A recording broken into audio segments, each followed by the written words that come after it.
ماشاءاللہ جی، یہ پروفیسر صاحب نے جن سیک و سباق کے حوالے سے اس ناول کو لکھا، یہ بڑی جان جوکھوں کا کام ہے، اور کوئی شک نہیں کہ یہ، میں تو کہتا ہوں کہ وہ ہمارے آرمی میں ایک اعزاز ہے نا، نشان حیدر، وہ شہید ہونے کے بعد نہیں، ایسے لوگوں کو زندگی میں ملنا چاہیے کہ جنہوں نے اتنے خوبصورت جو ہے وہ تخیل اس میں پیدا کیے کہ جو پہلے ہم نے نہ پڑھے تھے اور نہ ہی ہمارے ذہن میں ایسی چیزیں آئیں۔ اب میں جناب پروگرام کو آگے بڑھاتے ہوئے میں شکر گزار ہوں جناب عرفان صاحب کا کہ وہ اپنی ایک ذاتی مجبوری کے باوجود بھی ہمارے پروگرام میں شرکت کے لیے تشریف لائے، اور میں انہیں دعوت دوں گا اسٹیج پہ کہ وہ اپنے ناول پہ تبصرہ فرمائیں۔ جناب عرفان عرفی صاحب۔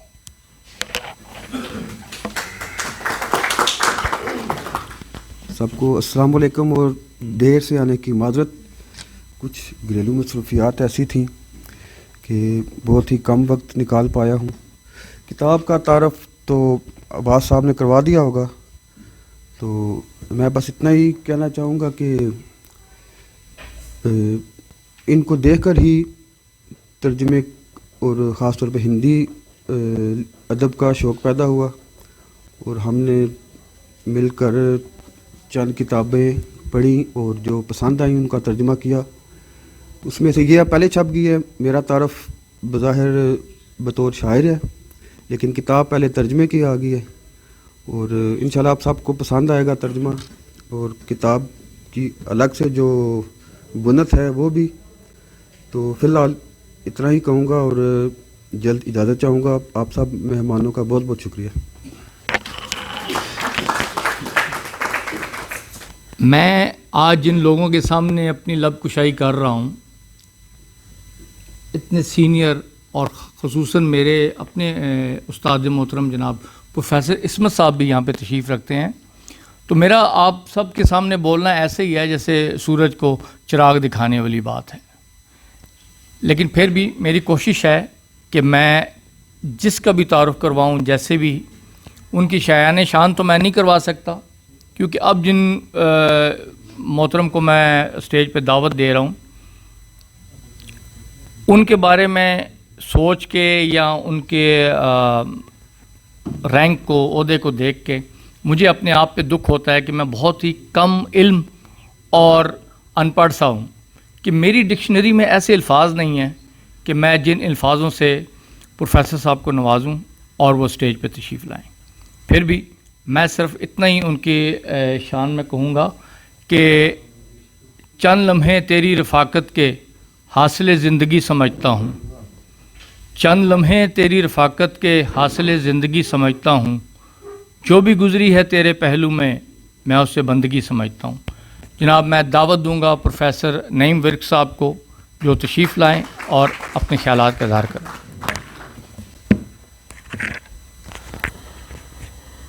بسم اللہ الرحمن الرحیم۔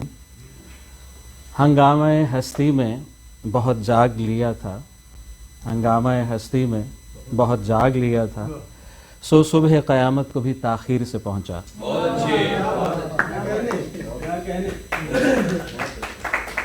افضال احمد سید صاحب کا شعر ہے۔ جو احباب وقت پر تشریف لے آئے تھے ان سے معذرت، سفر میں کچھ ایسی تاخیر جو ہے وہ ہو گئی۔ تو سب سے پہلے تو ادارہ ادب افروز کا شکریہ، اور محمد عباس میرے دوست ہیں بہت پرانے، تو 20 سال ہو گئے ہم اکٹھے ہیں، اور ان کی بہت سی باتیں مجھے بڑا متاثر کرتی ہیں، جن میں پہلی یہ ہے کہ یہ ہمیشہ کچھ نہ کچھ کرنے کے چکر میں رہتے ہیں، ایک بے چینی ہے کچھ کر دکھانے کی، اور کچھ جو کر دکھانے کی بے چینی ہے ایسا نہیں ہے کہ اس میں آپ کو کوئی عجلت نظر آئے، کوئی جلدی نظر آئے، کوئی شے جو ہے اس کو جتنا وقت دینا چاہیے یا کسی کام کو جو وقت دینا چاہیے یہ وہ نہ کریں۔ تو پرفیکشن کے بھی قائل ہیں اور غیر معمولی انسان ہیں، آپ سب ان سے واقف ہیں۔ 7 آسمان ہندی کا ناول ہے، اردو میں بہت سے ناول جو ہے لکھے گئے، آپ یقیناً سب اہل علم ہیں، اہل ادب ہیں، آپ نے پڑھے ہوئے ہیں۔ مجھے یہ محسوس ہوتا ہے کہ ہمارے ناول میں شروع سے ہی 1869 میں پہلا ناول آیا میرات العروس، تو پہلے ناول سے لے کے اب تک ایک بات جو بہت محسوس ہوتی ہے وہ یہ ہے کہ ہمیں سماج سے بڑی دلچسپی ہے، سیاست سے بہت ہمیں لگاؤ ہے، ہمیں تبدیلیاں لانی ہیں، ہمیں کوئی نئی چیزیں کرنی ہیں. تو ناول جب بھی ہم لکھتے ہیں اردو میں، اس میں ہمیشہ سماج کو بہتر بنانا، سماج کو تبدیل کرنا، فرد کو بہتر بنانا، اس کی تعلیم پر، اصلاح پر، تربیت پر توجہ دینا، یہ سب کچھ رہتا ہے. لیکن جو نظر میں نہیں رہتا، اور میں سمجھتا ہوں جو سب سے اہم ناول کا عنصر یا اس کی بنیاد یا اس کا جزو ہوتا ہے، وہ ہوتا ہے خود انسان. تو انسان سے محبت کیے بغیر ایک اچھا ناول نہیں لکھا جا سکتا. لیکن میں نے یہ محسوس کیا ہے کہ اردو میں اکثر لکھنے والے جب بھی لکھتے ہیں وہ کوئی نظریہ لیتے ہیں اور اس نظریے کو ثابت کرنے کے لیے انسانوں کو ایک ذریعہ استعمال کرتے ہیں. جو ناول ذریعے کے طور پر استعمال کرے انسان کو، وہ اچھا ناول نہیں ہوتا. وہ اچھی تبلیغ ہو سکتا ہے، اچھا انقلابی ہو سکتا ہے یا انقلابی تحریر ہو سکتا ہے، لیکن وہ اچھا ناول نہیں ہو سکتا. تو اردو میں اکثریت جو ناولوں کی لکھی گئی ہے ان میں یہ بات ہے. اور اس میں ہوتا یہ ہے کہ مصنف جو کہ اپنے کردار کو بڑا نہیں سمجھتا، وہ اپنے پڑھنے والے کو بھی، قاری کو بھی اچھا نہیں سمجھتا، اس پر اعتماد نہیں کرتا، اور نتیجہ ان دونوں کا یہ ہے کہ اسے اپنے فن پر بھی اعتماد نہیں رہتا. اور وہ کرتا کیا ہے، وہ خود بولنے لگ جاتا ہے، ناول میں خود بات کرنے لگ جاتا ہے. جبکہ اس کے مقابلے میں آپ میں سے جو دوست عالمی فکشن پڑھتے ہیں، وہ لاطینی امریکہ کا فکشن ہو، وہ فرانس کا فکشن ہو، حتیٰ کہ عربی کا اگر آپ ناول دیکھیں تو ان میں آپ کو محسوس ہوگا، مثال کے طور پر نجیب محفوظ نوبل laureate ہیں، تو ان کا ناول ہے جس روز صدر کا قتل ہوا. اب یہ بالکل پیورلی ایک پولیٹیکل ناول ہے کہ جمال عبد الناصر کا قتل ہو گیا ہے، قتل کرنے والے کون ہیں، کیوں قتل کیا گیا ہے. اس میں بڑا امکان ہے کہ آپ اس ساری بحث میں پڑ جائیں کہ وہ کون سی سیاسی قوتیں تھیں، مذہبی قوتیں تھیں، کون سی قوتیں تھیں سماجی جو جمال عبد الناصر کو نکالنا چاہتی تھیں، عالمی ایجنڈے کیا تھے. لیکن اب دلچسپ بات یہ ہے کہ نجیب محفوظ نے یہ نہیں کیا. انہوں نے سیدھا سیدھا ایک کام کیا کہ ایک آدمی ہے، نوجوان ہے، اس کی منگنی ہے، اس کی شادی ہونے والی ہے، وہ خواب دیکھ رہا ہے اپنی آئندہ آنے والی ازدواجی زندگی کے. تو صدر کے قتل ہونے سے ہنگامے پھوٹ پڑے ہیں، وہ ملازمت پہ نہیں جا سکتا، اس کی شادی نہیں طے ہو پا رہی، ڈیٹ فکس نہیں ہو پا رہی، اس پہ کیا گزرتی ہے. تو بندے کے ساتھ کیا ہوتا ہے، ناول کا مسئلہ یہ ہوتا ہے، یا کم از کم میرے خیال میں یہ ہونا چاہیے. اس ناول کی جو خاص بات ہے وہ یہی ہے کہ اس میں جتنے انسان ہیں، اور بہت سارے انسان ہیں، کوئی ایک نہیں ہے، تقریباً کوئی آپ سمجھ لیجئے کوئی 1800 کے لگ بھگ کے زمانے سے لے کے 1960 تک کا کوئی 5 نسلیں بنتی ہیں، 5-6 نسلیں، ان کا ایک قصہ بیان کرتا ہے. تو ٹو اینڈ فرو موشن ہے اس کی. کبھی ہم حال میں آ جاتے ہیں، کہانی حال سے شروع ہوتی ہے 1960 کے ہندوستان کے ایک چھوٹے قصبے سے. قصبے کا نام اتفاق سے نہیں بتایا گیا، لیکن آپ کے لیے اس میں خاص ریلیونسی ہے کہ وہ قصبہ جی ٹی روڈ پر واقع ہے. اس کے ایک طرف لکھنؤ ہے اور دوسری طرف الہ آباد ہے. تو اس کے کہیں درمیان میں ایک چھوٹا شہر ہے جو رفتہ رفتہ پھیل رہا ہے. یہ وہ بات ہے جو 1947 سے، خاص طور پر جب دونوں ملک انڈیا یا پاکستان آزاد ہوئے یا بنا پاکستان، اس کے بعد سے مسلسل آپ دیکھتے ہیں کہ ہم جس طرح ہماری مسجدیں مکمل نہیں ہوتی، ہمیشہ زیر تعمیر رہتی ہیں، تو ہمارے شہر بھی زیر تعمیر ہیں. لیکن یہ کوئی ایسی خاص بات نہیں ہے کہ شہر زیر تعمیر ہیں، اور نہ ہی شہر موضوع ہے. اس شہر میں رہنے والے بندے موضوع ہیں. وہ اگر جیسے عباس نے بات کی کہ زمینداری سے تعلق رکھتے ہیں، تو زمینداری سے تعلق رکھنے والوں کی کچھ اقدار ہیں. ہمارے ناول نگاروں کے ہاں ایک یہ بہت کمزوری ہے کہ وہ بہت جلد جذباتی ہو جاتے ہیں. ان کی محبت اور نفرت دونوں شدید ہوتی ہیں، جبکہ تحریر اور سنبھلی ہوئی تحریر لکھنے کے لیے سب سے پہلے اپنے آپ کو اس تحریر سے اور اس تحریر کے لوگوں سے ڈیٹیچ کرنا پڑتا ہے. اور میں یہاں ایک جملہ آپ سے عرض کر دوں کہ جو شخص اپنے منفی کردار سے محبت نہیں کر سکتا وہ ناول نہیں لکھ سکتا. آپ کا قاری نفرت کرے گا کسی برے آدمی سے, آپ لکھتے ہوئے نفرت نہیں کر سکتے. نہ ہی آپ یہ دکھا سکتے ہیں کہ دیکھیں میں اس کردار کی محبت میں مرا جا رہا ہوں. آپ کا قاری مرے گا, اس کو یہ موقع دیں کہ وہ آپ کے کردار سے محبت کرے. تو جذباتی پن میں یہ ہوتا ہے کہ ہمیں یا فرشتے نظر آتے ہیں لوگوں میں یا شیطان دکھائی دیتے ہیں. اتفاق یہ ہے کہ یہاں نہیں ہے. یہاں جو بھی بندہ ہے, مثال کے طور پر وہ ابو صاحب ہوں, ابا میاں ہوں, کوئی بھی ہو, وہ نہ فرشتہ ہے نہ ہی وہ شیطان ہے, وہ انسان ہے. اس میں خوبیاں بھی ہیں اور اس کے ساتھ ساتھ خامیاں بھی ہیں. لیکن اس کی خوبیاں یا خامیاں اپنی پوری سچائی کے ساتھ ہمارے سامنے آتی ہیں. یہاں کردار ایک بزرگ ہے جو ایک بڑی ذمہ داری چلا رہا ہے, لیکن اس کا اپنے مزاروں سے جو طرز عمل ہے وہ ہماری خاص طور پر اس زمانے کی جو معاشی نظام ہے جس کو ہم سرمایہ داری کہتے ہیں, جہاں ایک نوکر ہوتا ہے اور ایک آقا ہوتا ہے, یا آجر ہوتا ہے اور اجیر ہوتا ہے, اس کا تعلق اپنے مزاروں سے یا ملازموں سے ایسا نہیں ہے. اس کے لیے کوئی شخص ملازم نہیں ہے. جیسے اس کے کوئی جاننے والے ہیں, ایک صاحب, وہ آئے اور وہ جا کہاں رہے ہیں, کسی اور شہر میں جا رہے ہیں, تو رستے میں رکے ہیں. انہوں نے بتایا کہ میں آپ کے فلاں جاننے والے کے وساطت سے آئے ہوں اور سلام عرض کرنا ہے اور لکھنؤ جا رہا ہوں, لکھنؤ چلا جاؤں گا. تو انہوں نے کہا کہ صاحب ابھی تو آئے ہیں, تو ذرا کھانا کھائیے, کوئی پانی پیجیے. تو کیا جلدی ہے, آپ نے چلے ہی جانا ہے. اچھا جی ٹھیک ہے. رک گئے, ایک دن رکے, اگلے دن انہوں نے کہا کہ جی اب اجازت ہے, اب میں چلا جاؤں. ارے صاحب اتنی جلدی ہے آپ کو جانے کی, ابھی تو ایک ہی دن ہوا ہے, کوئی ہمیں خدمت کا موقع دیجیے, ابھی رکیے ذرا. 2 دن ہو گئے, 4 دن ہو گئے, ہفتہ ہو گیا, مہینہ ہو گیا. مہینے بعد انہوں نے پوچھا کہ اب اجازت ہے, تو انہوں نے کہا آپ جا کے کیا کرو گے, جس کنویں کا پانی تم نے پی لیا ہے.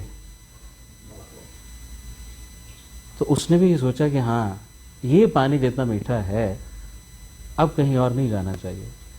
تو 42 سال اپنی موت تک وہ شخص صرف اس ایک کنویں کے پانی کے لیے رک جاتا ہے. اور یہ وہ قدر ہے جو اس ذمہ دار کے ہاں موجود ہے, اور وہ اس کا پورا خیال رکھتا ہے. اپنا تمام جو بھی اس کا, آپ سمجھ لیں کہ بزنس کا لفظ نہیں بولنا چاہیے کیونکہ ظاہر ہے کہ ایک نئی اصطلاح ہے, تو جو بھی کچھ اس کی ذمہ داری ہے وہ سارا انتظام اس کو دے دیتا ہے. کہیں کوئی ایسا شخص آ گیا ہے چلتا پھرتا جس کے آگے پیچھے کوئی نہیں ہے اور کوئی کام بھی نہیں کرنا چاہتا. یہاں بہت آپ کو ایسے کردار ملیں گے جو کچھ نہیں کرنا چاہتے, جو چاہتے ہیں کہ بس زندگی گزر جائے, ہمیں کچھ نہ کرنا پڑے. اب ایک عجیب بات ہے, اور خاص طور پر اگر میں آج کی مادی دنیا کے حوالے سے ان کو پرکھوں گا تو مجھے لگے یار کیا بیکار لوگ ہیں, ان کو پتہ نہیں کہ زندگی میں ہم نے کچھ کرنا ہوتا ہے, کچھ ثابت کرنا ہوتا ہے, آگے بڑھ کے دکھانا ہوتا ہے لوگوں کو. یہاں کسی کو کچھ بھی ثابت نہیں کرنا. ایسے ہی ایک شخص ہے یاسین, آ گیا ہے, اور چونکہ ابو میاں کا دل بہت بڑا ہے تو اس کی, اور یہ میں آپ کو بتا دوں کہ وہ کبھی بھی پکے مکان میں نہیں رہا. اس کے بیٹے نے اپنی, چونکہ بہت بڑا احاطہ ہے تو اس نے اپنے رہنے کے لیے بنا لیا ہے پکا مکان.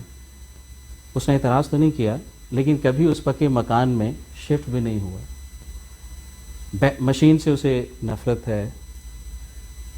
دوا اگر کھائے گا تو دوا کیا ہے, ایلوپیتھی نہیں کھائے گا, علاج نہیں کرواتا, مشین کو پسند نہیں کرتا, ایک ایسی زندگی گزارنے والا. خیر, تو اب یہ ہے کہ ایک بندہ آ گیا ہے جو میرے در پر آ گیا, میرے دروازے پر جو آ گیا وہ میری ذمہ داری ہے. اب اس ذمہ داری کے لیے کیا ہے کہ اس کا ایک مقرر کر دیا ہے. اب اس یاسین کے پاس کیا ہے, ایک پوٹلی ہے جس میں کچھ چیزیں ہیں جو وہ دکھاتا نہیں ہے کسی کو, اور بہت سنبھال کے رکھتا ہے. غالباً اس میں کچھ قیمتی پتھر ہیں, وہ دکھاتا نہیں ہے, رہتا ہے. اب رہتا ہے تو اس کا کھانا مقرر ہو گیا, اس نے ہر روز اس کو کھانا ملنے لگا ہے. اب جب کھانا مل رہا ہے تو وہ کرتا کیا ہے, وہ کرتا یہ ہے کہ جتنا کھانا اسے ملتا ہے اس کے حصے کا، نہ اسے کبھی زیادہ مانگا ہے نہ کم، اور اپنا آدھا کھانا وہ صحن میں بیٹھ جاتا ہے اور چڑیوں کو کھلاتا ہے. ہر روز آدھا کھانا خود کھاتا ہے، آدھا چڑیوں کو کھلاتا ہے. نتیجہ یہ نکلتا ہے کہ ایک دن بازار میں وہ جاتا ہے اور خدا جانے کیسے کہ اس کی وہ پوٹلی گم ہو گئی ہے. اب پوٹلی گم ہو گئی ہے تو کیا ہوا؟ وہ پوٹلی اس کی زندگی ہے. وہ بہت پریشان ہے، ہر جگہ ڈھونڈتا ہے لیکن پوٹلی نہیں ملتی. اور اگر ہمیں جینے کی وجہ، جو ہماری جینے کی وجہ ہے، وہ ہم سے کھو جائے تو پھر جینا، زندگی کرنا مشکل ہے. نتیجہ یہ نکلتا ہے کہ وہ فوت ہو جاتا ہے. پوٹلی کا گم ہونا کیا ہے؟ اس کا فوت ہونا ہے. اب جب وہ فوت ہوتا ہے، اس کی میت رکھی ہوئی ہے صحن میں دفنانے سے پہلے، کہ یک لخت کیا ہوتا ہے کہ چڑیوں کا ایک غول ہے جو اس کی چارپائی پہ آ کے بیٹھ جاتا ہے، اور 4 گھنٹے وہ چڑیاں وہاں بیٹھی رہتی ہیں. اب یہ جو ہے کہ ایک بیکار آدمی ہے جو کچھ کرنا نہیں چاہتا زندگی میں، جو خود کسی کے ٹکڑوں پر، یہ وہ ساری باتیں ہیں جو ہم ایک میٹیریل نقطہ نظر سے کہہ رہے ہیں. لیکن اس کو آدھا ملا ہے تو آدھا، مطلب جتنا ملا ہے اس میں سے آدھا اس نے مختص کر دیا ہے. تو جب جس سے وہ محبت کرتا ہے پھر وہ بھی اس سے محبت کر رہی ہے نا، تو اس کی فوتگی پہ وہ آتی ہیں، وہ پرسہ دینے آتی ہیں. میں یہاں ایک حقیقی واقعہ آپ سے شیئر کرتا ہوں. میرے استاد ہیں، آپ نے یقیناً نام سنا ہوگا، آپ میں سے بیشتر لوگ جانتے ہوں گے، ڈاکٹر تبسم کاشمیری. وہ بتاتے ہیں کہ میں 7 سال کا تھا جب تقسیم ہوئی، تو امرتسر میں رہتے تھے، وہاں سے ہجرت کی. تو وہ بتاتے ہیں کہ میری دادی تھی جو 100 برس سے زیادہ عمر ان کی تھی. تو وہاں سے کسی طرح سے وہ لاہور پہنچ گئے. پھر معلوم ہوا کہ کچھ لوگ جو ہیں خاندان کے جو ہجرت کر کے ہیں وہ یہاں راولپنڈی میں ہیں، آپ کے ہمسائے میں، تو وہ یہاں آ گئے. تو وہ کہتے ہیں کہ اس ساری ہبڑ دبڑ میں ہماری جو 100 سال سے زیادہ کی دادی تھی، سب اس کے بارے میں فکر مند تھے کہ یہ زندہ رہے گی یا نہیں رہے گی. اس ساری صعوبت کو جو ایک بوڑھی خاتون ہے یہ سہ پائے گی یا نہیں. تو خیر، لیکن یہ ہے کہ وہ ایک عجیب و غریب عالم میں تھے. تو جب راولپنڈی میں آ کے قیام ہو گیا تو 2-4 دن بعد پھر دادی کو بھی ہوش آیا، اپنے حدود اربے کا کچھ اندازہ ہوا کہ میں کسی جگہ پہ کسی کمرے میں اب سیٹل ہو گئی ہوں. تو انہوں نے پوچھا کہ بیٹا میرا حقہ تھا چاندی کا وہ کہاں ہے؟ اب وہ کہتے ہیں کہ میری امی، میرے باقی جو لوگ تھے سارے ارد گرد موجود تھے ان کے بچے، تو وہ کہیں کہ ہم اب کیا بتائیں کہ وہ حقہ جو امرتسر میں تھا وہ کہاں گیا. تو انہوں نے کہا کہ وہ چاندی کی چلم تھی میری، وہ کہاں گئی؟ تو وہ جو بڑا پتیلا میری ماں نے مجھے دیا تھا وہ کہاں ہے؟ وہ کہتے ہیں کہ ایسے وہ پوچھتی رہی خاتون ایک ایک شے جو اسے یاد تھی. اور اس دن 4 گھنٹے کے بعد اس خاتون کا انتقال ہو گیا. تو جب آپ کی چلم جو ہے یا آپ کی وہ پلیٹ جو آپ کی ماں نے آپ کو دی ہے وہ نہیں رہتی تو ہم زندہ نہیں رہتے. تو یہ جو تکلیف ہے، یہ جو درد ہے، ٹھیک ہے، کہ کیا ایک آدمی بیکار ہے یا نہیں ہے، یہ ساری باتیں کہیں اور رہ جاتی ہیں. ایک شخص ہے، ٹھیک ہے، مشتاق جس کا نام ہے، کریکٹر ہے، تو وہ ایک دلال ہے. اب ظاہر ہے کہ یہ بظاہر آپ دیکھیں تو کتنی بری بات ہے، کتنا عجیب لگتا ہے، اور ایسے کردار کو تو کوئی بھی پسند نہیں کرے گا. لیکن آپ دیکھیے کہ ہوتا کیا ہے کہ وہ ساری عمر، اب وہ بیسیکلی دلال کا، اب جو نئی اگر آپ دیکھیں گے تو ہمیں ایڈورٹیزمنٹ کے لیے نا اپنا بہت کوئی ایسا شخص چاہیے جو ہماری پروڈکٹ کی ایڈورٹیزمنٹ کرے. تو اب کوئی آپ نے کام شروع کیا ہے تو اس کام کو لوگوں تک پہنچانا ہے کہ فلاں جگہ ایک دودھ کی نئی دکان کھل گئی ہے یا کپڑے کی کوئی نئی دکان کھلی ہے، تو اس کی طرف راغب کرنا ہے تو آپ کو ڈھول والا بلواتے ہیں، کچھ ایسا ہے. تو وہ اس کا انتظام وہ کرتا ہے. اس کو ایک شوق ہے. شوق کیا ہے؟ اس کو گوشت بہت پسند ہے، وہ ریڈ میٹ بہت کھاتا ہے. کرتے کرتے کیا ہوتا ہے کہ وہ اندھا ہو جاتا ہے. اب اس کا بیٹا جوان ہو گیا ہے. اب زندگی کی ڈگر، زندگی کی باغ ڈور جو ہے وہ کس کے ہاتھ میں؟ اس جوان بیٹے کے ہاتھ میں ہے. تو اب دیکھ نہیں سکتا، کچھ کر نہیں سکتا. تو وہ کہتا ہے کہ بیٹا آتے ہوئے نا آج گوشت لے آنا. اب جیسا کہ ہے، آپ جانتے ہیں کہ کتنے گرانی ہے، کتنی مہنگائی ہے، تو وہی حالات ہیں وہاں بھی. تو پریشان ہے. وہ کہتے ہیں کیا کریں اب؟ تو وہ کہتا ہے کہ ابا جی آپ ہم نہیں لا سکتے. وہ کہتے ہیں وہ زیادہ نہ لاؤ، وہ 1 پاؤ ہی لا دو. اب یہ جو ایک تکلیف ہے، ایک شخص جس نے ہمیشہ گوشت کھایا ہے اس کے لیے 1 پاؤ گوشت میسر نہیں ہے. اب ہوتا کیا ہے، ہوتا یہ ہے کہ جب آپ اس تکلیف کو محسوس کرتے ہیں تو آپ اس کا یہ بھول جاتے ہیں کہ وہ کیا تھا، اس کا پیشہ کیا تھا، وہ کیا کر رہا ہے، وہ جو بھی کچھ ہوگا، لیکن ایک سطح پر وہ ایک انسان ہے، تو اس انسان سے ہمیں محبت ہو جاتی ہے۔ زمیندار جیسے انہوں نے بتایا، وہی بیٹا جس نے پکا مکان بنوا لیا، تو پکا مکان بنوا لیا، وہ منصوبے بناتا ہے کہ اب ہم کام کرتے ہیں، کوئی کام کرتے ہیں، کوئی کام کرتے ہیں۔ زمیندار میں تو پیسہ نہیں ہے، تو اس کو بتایا جاتا ہے کہ حکومت نئی نئی بنی ہے 47 کے بعد، انڈیا میں کانگریس کی حکومت ہے، تو کانگریس کی حکومت لوگوں کو زیادہ اپنے ان کے کاروبار شروع کروانے کے لیے مختلف اسکیمیں تیار کر رہی ہے کہ آپ فارم مثلا بنا لیں، مچھلی فارم بنا لیں، اس کے لیے آپ کو قرضہ دیا جائے گا جس کا 25% معاف ہوگا، اور آپ بڑی آسان قسطیں 3 سال بعد شروع۔ اب دلچسپ بات یہ ہے کہ جتنی اسکیمیں ہیں وہ ہر طرح سے اسکیمیں جو ہے وہ اس میں لائی جاتی ہیں، لیکن جیسے عباس نے کہا، اور یہ بالکل ٹھیک ہے، دیکھیے جو شخص، میں سمجھتا ہوں کہ جو شخص روپے پیسے کے لین دین کرنے والا ہوتا ہے وہ دماغ اور ہوتا ہے، اور جو دھرتی کو اپنی ماں سمجھتا ہے وہ کبھی بھی ماں کا لین دین کر نہیں سکتا، وہ ممکن نہیں ہے اس کے لیے، تو اس کو کبھی سمجھ ہی نہیں آ سکتی کہ کاروبار کیا ہے، پیسہ کیا ہے، پیسہ آئے گا کیسے، کیسے جائے گا، یہ نہیں سمجھ پاتا وہ۔ تو ہزارہ اسکیمیں آپ سمجھنے کے ہیں، لیکن ساری جیسا کہ طے شدہ ہے وہ ناکام جاتی ہیں۔ اور دکھایا ہوا ہے ناول نگار نے کہ جو جتنے لوگ اس کے ساتھ موجود ہیں، جو اس کے کارندے ہیں، وہ کہیں نہ کہیں گڑبڑ جو ہے وہ کر رہے ہیں۔ وہ جان بوجھ کے زمین جو ہے وہ کہتے ہیں کہ فلاں زمین پڑی ہوئی ہے، بیکار پڑی ہے، اس کو بیچ دیتے ہیں، اور وہ کسی کے ذریعے سے خود ہی خرید رہے ہیں۔ یہ ساری باتیں، حتیٰ کہ یہ ساری باتیں اس بندے کو بھی پتہ چل رہی ہیں، لیکن وہ یہاں سے یہاں آ نہیں سکتا، وہ یہ والا ہاتھ ہے، وہ یہ والا ہاتھ ہو نہیں سکتا۔ بیٹے اس کے جو اب تیسری نسل ہے، اچھا ایک بہت جو اہم کردار ہے اس میں، ٹھیک ہے، ہمارا ایک اور بھی ہے ایشو کہ یہ کہ جب ہم نے انگریز کو برا کہنا ہو، جس کو بھی ہم نے اچھا کہنا ہو، ہم اس کو اچھا نہیں کہہ پاتے، ہمیں کچھ چاہیے جس کی ہم برائی کر کے ثابت کریں کہ یہ اچھا ہے۔ مطلب بکر اس لیے اچھا ہے کیونکہ زید برا ہے، تو یعنی بکر کی اپنی کوئی خوبی نہیں ہے۔ تو یہ ایک عجیب بات ہے کہ اگر ہم مثال کے طور پر انگریزوں کو ناپسند کرتے ہیں تو لامحالہ ہم کیا کریں گے کہ جی مغل اچھے تھے۔ یہ ناول ہمیں دکھاتا ہے کہ انسان نہ اچھا ہوتا ہے نہ برا ہوتا ہے، مغل اچھے بھی تھے، برے بھی تھے، ان کی کچھ عادتیں اچھی تھیں، کچھ بری تھیں۔ تو مغلوں سے ایک الگ ہوتی ہے ریاست، اودھ ریاست ہے، جس کا پہلے دارالحکومت فیض آباد تھا، جو بعد میں لکھنؤ بن گیا۔ اب وہاں ایک کریکٹر ہے جو وزیر بنتا ہے، وزیر اعظم بعد میں بن جاتا ہے، جس کا نام ہے معتمد دولہ۔ جو اچھا اس جو خوبی کی بات ہے ناول کی وہ یہ ہے کہ کوئی کردار اگر ایک صفحے کے لیے آیا ہے یا 50 صفحوں کے لیے آیا ہے، ہر کردار اپنی پوری ایک جو اورا ہے، اس کا ایک حالہ ہے اس کی شخصیت کا، وہ لے کے آتا ہے، وہ ایک مکمل حالت میں ہمارے سامنے آتا ہے، وہ تشنگی نہیں رہتی، وہ آتا ہے چلا جاتا ہے، ٹھیک ہے نا۔ آسمان ہے نا ساتھ، تو کوئی کسی آسمان تک پہنچتا ہے، کوئی کسی آسمان تک، لیکن جو جس بھی آسمان تک پہنچے ہم اسے الگ پہچان سکتے ہیں کہ یہ کون ہے، مشتاق کون ہے، ٹھیک ہے، یا باقی لوگ کون ہیں، تو سب کا پتہ چلتا ہے، یاسین کون ہے، ابو میاں کون سے ہیں، ابو صاحب کون سے ہیں، ٹھیک ہے، خواتین کے جو کردار ہیں الگ پہچانا جاتا ہے۔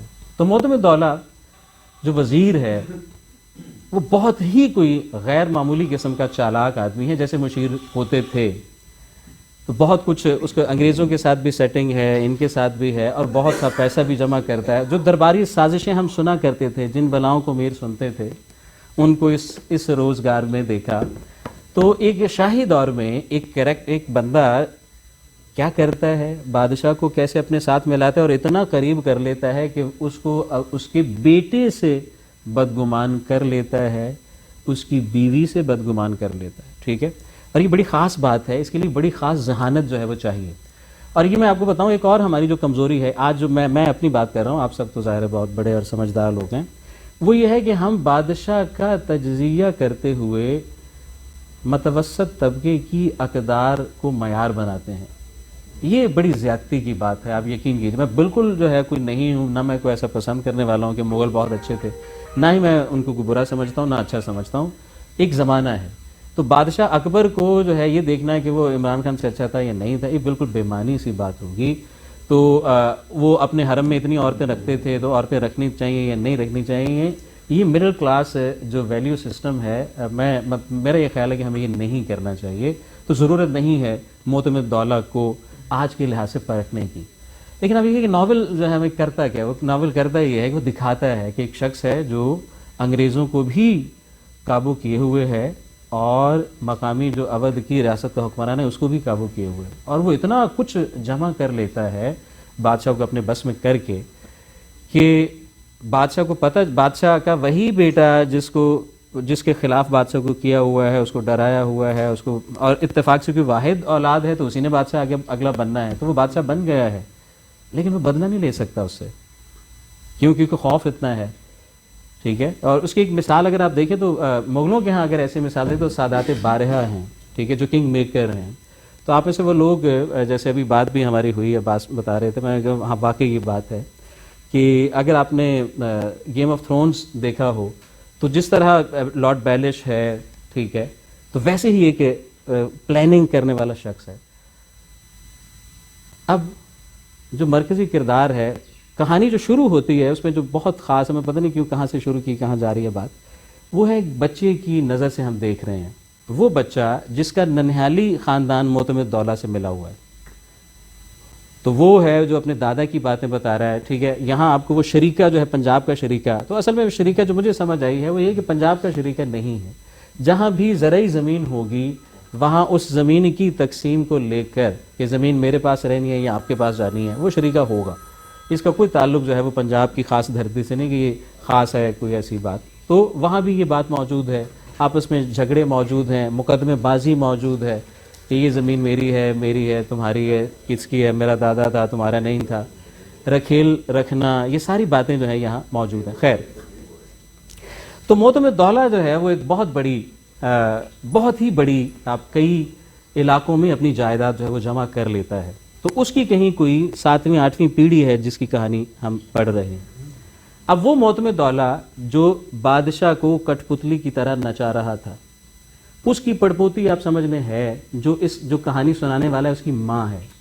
اب ایک بہت بڑا محل تھا، سفید محل، جو معتمد دولہ نے خریدا تھا، اور ایک خود اس نے بہت بڑی ایک کوٹھی تھی، سفید کوٹھی جو اس نے خریدا، اور ایک محل تھا جو بنایا تھا۔ اب وہ محل اگلی نسلیں کرتے کرتے کرتے اس کی کیا ہوتی ہیں، تقسیمیں ہو رہی ہیں، اگلی نسل میں جو ہے وہ آدھا ہو گیا، اسی نسل میں 1/4 رہ گیا ہے، پھر 8واں حصہ ہو گیا، تو کرتے کرتے کرتے کیا ہے کہ وہ باقی ہے، ان میں ایک خوب باقی ہے کہ ہم نے کام نہیں کرنا، سب جو ہے نا وہ کسب کو، کاسبی، یہاں لفظ بولوں گا آپ کو سب سمجھ آ جائے گی، تو وہ کاسبی ہونے کو بہت برا سمجھتے ہیں، تو کہتے ہیں ہم کوئی کام نہیں کریں گے، ملازمت بھی ہم کریں گے، تو نتیجہ یہ کہ پھر کریں گے کیا، تو اس محل کے ٹکڑے کر کے گودام بنے ہوئے ہیں اور جوتوں والوں کو کرائے پر دے دیے گئے ہیں مختلف حصے۔ اب معتمد دولہ کی شان دیکھیں اور اس کی 8ویں پشت کا حال دیکھیں۔ اب ہوتا کیا ہے، وہی یہ لڑکا جو ہمیں کہانی سنا رہا ہے، اس کی ماں ہے، اور ماں ہو گئی ہے بیمار، تو بیمار ماں کو باہر سڑک تک لے کے جانا ہے۔ اب محل کے اتنے حصے بکھرے ہو گئے ہیں کہ ان میں کوئی ایسا راستہ نہیں ہے جہاں سے چارپائی سیدھی گزر سکے، اور وہ سین جب آپ پڑھیں گے، ٹھیک ہے، اور دونوں کو دیکھیں، اثر وجاہت نے کمال یہ کیا کہ دونوں کو پیرلل دکھایا ہے کہ آپ پوری دنیا کو چکر دے کے اتنی بڑی جائیداد بنا رہے ہیں، لیکن آپ کی 5ویں 6ٹھی پشت میں جا کے ہو کیا رہا ہے کہ وہی محل جو آپ نے بنایا تھا اس کے اتنے حصے بکھرے ہو گئے اور اس کے رستے اتنے تنگ ہو گئے ہیں وہ تقسیم در تقسیم سے کہ وہ اس میں سے اب چارپائی بھی نہیں گزر سکتے۔ تو وہ اتنا شاندار انداز میں لکھا ہے کہ آپ یقین کیجیے، میں تو تھا کہ میں نمبر ان سے لوں گا اور ان کو سے پوچھوں گا، میں مطلب یہ ہے کہ خود پتہ نہیں کیوں، لیکن یہ کہ اس کے کئی صفحے، کئی واقعات، کئی لمحے ایسے آئیں گے اگر آپ درد دل رکھتے ہیں، جو کہ آپ سب رکھتے ہیں، مجھے یقین ہے، تو آپ روئیں گے، آپ کو لگے گا یہ تکلیف وہ ہے جو کبھی شاید مجھے بھی ہوئی ہے، میرے دادا کو یہ پریشانی ہوئی تھی، میرے چچا اس کیفیت سے گزرے تھے۔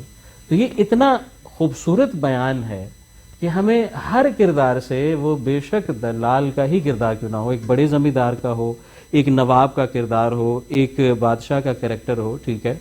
معتمد دولہ کا میں ایک صرف جو ہے عجیب سی مثال ہے، پتہ نہیں اب دینی بھی چاہیے یا نہیں، کہ بادشاہ کیا تھا اور معتمد دولہ کیا تھا۔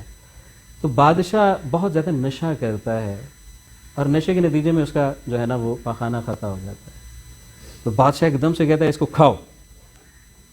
اب آپ بادشاہ کی اگر بات، آپ وزیر ہیں، اس کے وزیر اعظم ہیں، لیکن بادشاہ ہے، کہتا ہے کھاؤ اسے۔ اب معتمد دولہ کیا ہے، کہتا کہ حضور میں تو پتہ نہیں کتنے عرصے سے یہ خواہش لیے بیٹھا تھا کہ آپ کا پاخانہ اور میں کھاؤں. What the hell is this؟ یہ کیا بکواس کر رہا ہے. کہتے لیکن کیا اگر میرے بچوں کو پتہ چلے گا کہ سارا میں ہی کھا گیا ہوں تو وہ اس برکت سے محروم رہ جائیں گے, وہ مجھے کوسیں گے. تو آپ مجھے اجازت دیں کہ میں یہ اٹھا کے جو ہے نا وہ گھر لے جاؤں تاکہ یہ فیض میرے بچوں تک پہنچے. ذہانت آپ دیکھیں اس بندے کی. بادشاہ نشے میں ہے, بادشاہ ایک چاہے تو ایک سیکنڈ میں جو ہے وہ, اور یہی تھا بادشاہ, یہ ایسا ہی ہوتا تھا. ٹھیک ہے, ہماری طبیعتوں میں کہیں نہ بادشاہ جو ہے وہ موجود ہوتی ہے.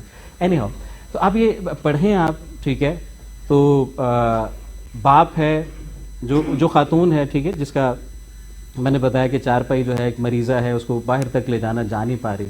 تو اس کا جو شوہر ہے جو منصوبے بنا رہا ہے کہ ہم فلاں کاروبار شروع کرتے ہیں, فلاں کرتے ہیں, حتیٰ کہ بجلی وہ منگواتا ہے پیسے خرچ کر کے, اور وہ بجلی کسی کام نہیں آتی. وہ ٹیوب ویل لگواتا ہے, وہ ٹیوب ویل جو ہے کوئی ایک اٹھا کے لے جاتا ہے, ایک ضائع ہو جاتا ہے, کچھ بھی نہیں ہو پاتا جتنا بھی وہ کرتا ہے. اس کو خواہش اس کی ہے کہ میرا بیٹا جو کہانی سنا رہا ہے ہمیں, جو بمبئی میں ایک صحافی ہے, کہ میرا بیٹا آ کے رہے یہاں. تو وہ بیٹا آ کے رہے گا, نہیں رہے گا. تو اب ان کے گھر میں پرانا, میں نے ہمارے اپنے تھا گاؤں میں دیکھا ہوا میں نے, کہ ایک ٹوائلٹ ایسی ہوتی تھی جس کا کوئی نکاس کا انتظام نہیں ہوتا تھا, جمع دار آتا تھا وہ اٹھا کے لے جاتا تھا. تو اب ایسا ہے, تو اب وہ بچے آتے ہیں شہر سے, بڑا پریشان ہوتے ہیں کہ کیا کریں. تو وہ واش روم بنوا رہا ہے. ٹھیک ہے, کہہ رہا ہے بیٹا میں نے ٹی وی لے لیا ہے, میں نے آرڈر کر دیا ہے, میں فریج لے کے آ رہا ہوں. یہ قصبہ پھیل رہا ہے, بمبئی جتنا بڑا شہر تو نہیں ہے لیکن اب ہر سہولت ہے, تمہارے بچے انگریزی پڑھیں گے. تو ایک شدت سے خواہش ہے, اور یہ وہ خواہش ہے جو یہاں لوگ بیٹھے ہوئے ہیں. مجھے اندازہ ہے کہ یہاں بہت سے لوگ ہیں جو دوسرے ملکوں میں گئے ہوئے ہیں.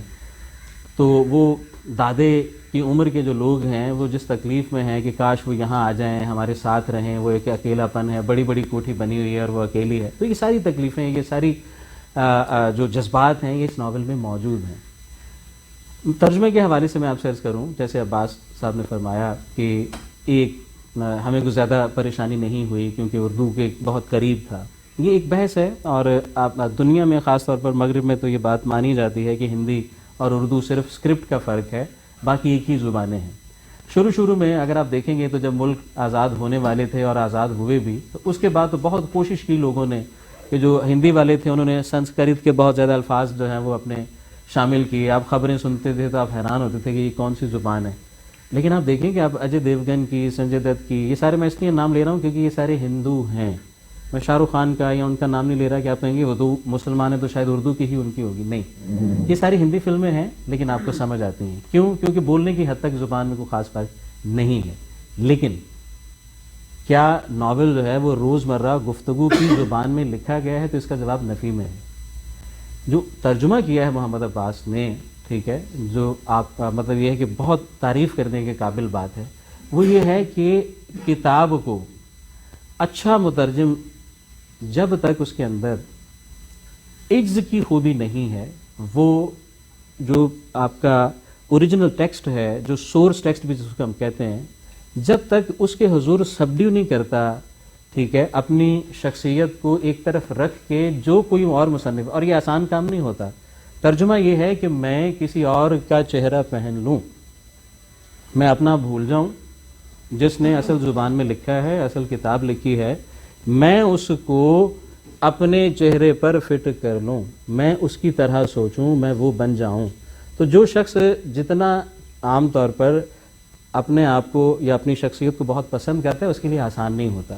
تو ترجمے کے لیے بہت ضروری ہے کہ آپ کی شخصیت میں ایک عجز ہو, آپ قبول کر سکیں, کچھ اور بننا قبول کر سکیں. تو ویسے تو ایک بڑی سطح پر دیکھیں تو فکشن لکھنے کے لیے بھی یہ ضروری ہے کہ ہمیں وہ کردار بننا پڑتا ہے. تو اگر ہم اپنی مرضی کے کردار بنائیں گے تو وہ فکشن رہتا نہیں ہے, ٹھیک ہے. تو جب دوسرے کردار بنانے کے لیے دوسرا بننا پڑتا ہے, اس کی طرح محسوس کرنا پڑتا ہے, اس کی طرح سوچنا پڑتا ہے. تو محمد عباس نے اپنی شخصیت کو جو ہے وہ تجا ہے اور وہی شے بنانے کی کوشش کی ہے جو اصغر وجاہت کی مقصود تھی. بہت ایک جو پریشانی آتی ہے ترجمے میں وہ یہ ہوتی ہے کہ آپ ترجمہ کرتے ہوئے, جیسے عسکی صاحب کے اگر میں لفظوں کو لوں مستعار, تو انہوں نے ڈان کیحوٹے کیا سے متاثر ہو کر سرشار نے ایک ترجمہ جو ہے وہ اپنے طور پر کیا اور خدائی فوجدار اس کا نام رکھا. تو عسکی صاحب نے کہا کہ دیکھیں آدھا صفحہ مزے لے کر لکھا ہے اور آدھے صفحے پر گھاس کاٹی ہے.